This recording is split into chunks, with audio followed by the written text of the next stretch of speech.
Hello అందరికి. Welcome back to Dolly dumplings. ఇవాల్టి recipe వచ్చేసి కాకరకాయ అస్సలకి చేదు లేకుండా కాకరకాయ పకోడీని ఎలా చేసుకోవాలో ప్రాసెస్ ఏందో చూసేద్దాము. అలాగే ఈ కాకరకాయ ఇష్టం లేని వాళ్ళు కూడా చాలా ఇష్టంగా అడిగి మరీ చేయించుకొని తింటారండి. అంత బాగుంటుంది. ఇప్పుడు ఈ కాకరకాయ పకోడీని ఎలా చేసుకోవాలో ప్రాసెస్ చూసేద్దాము. దీనికోసం ముందుగా నేను ఇక్కడ పావు కేజీ కాకరకాయలని తీసుకొని ఈ కాకరకాయలకి పైన ఉన్న పొట్టుని తీసేసుకోవాలండి. లైట్గా తీసుకుంటే సరిపోతుంది. ఒకవేళ కాకరకాయ చేదు ఉన్నా పర్వాలేదు అనుకుంటే పొట్టు తీయాల్సిన అవసరం ఏమీ లేదండి. ఇలా అన్ని కాకరకాయలకి పైన ఉన్న పొట్టుని తీసేసుకొని ఈ కాకరకాయలని ఒకసారి వాష్ చేసి తీసుకోవాలి. ఇలా వాష్ చేసుకున్న తర్వాత ఈ కాకరకాయని ఒక కాకరకాయని 2 భాగాలుగా కట్ చేసుకొని ఇక్కడ వీడియోలో చూపించే విధంగా సన్నగా కట్ చేసుకోవాలి. కాకరకాయలు సన్నగా కట్ చేసుకుంటే పకోడీ అనేది చాలా క్రిస్పీగా వస్తుందండి.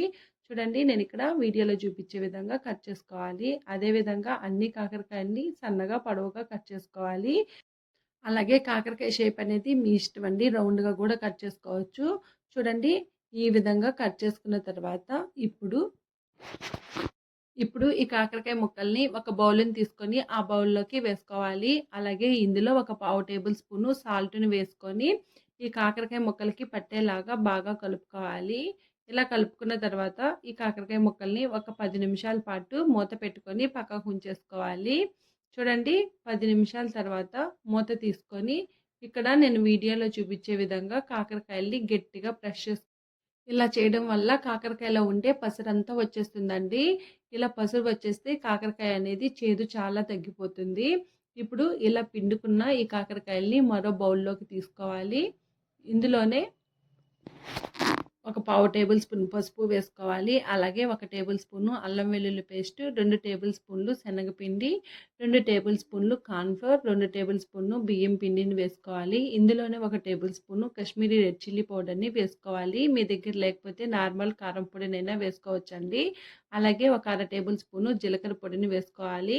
ఒక అర టేబుల్ స్పూన్ వరకు వాముని చేతిలో వేసుకొని బాగా క్రష్ చేసుకొని వేసుకున్న తర్వాత ఈ మసాలాలంతా ఈ కాకరకాయ ముక్కలకి పట్టేలాగా ఒకసారి బాగా మిక్స్ చేసుకోవాలి.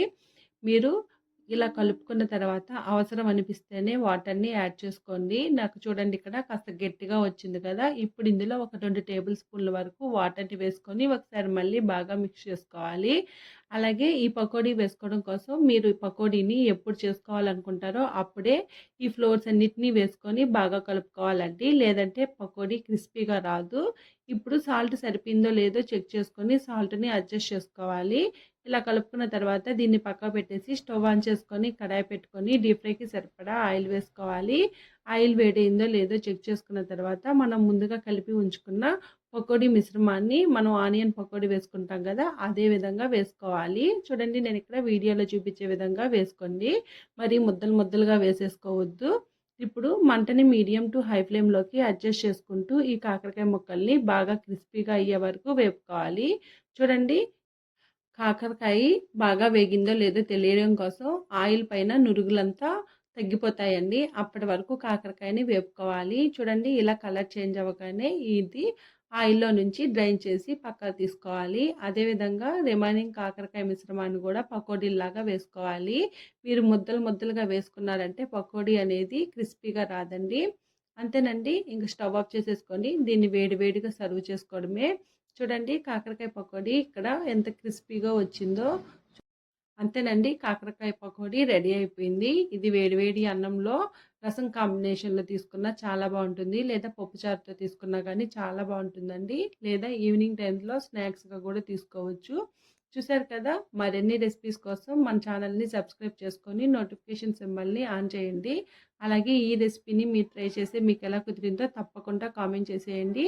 అలాగే నోటిఫికేషన్ సింబల్‌ని ఆన్ చేయండి. Thank you for watching.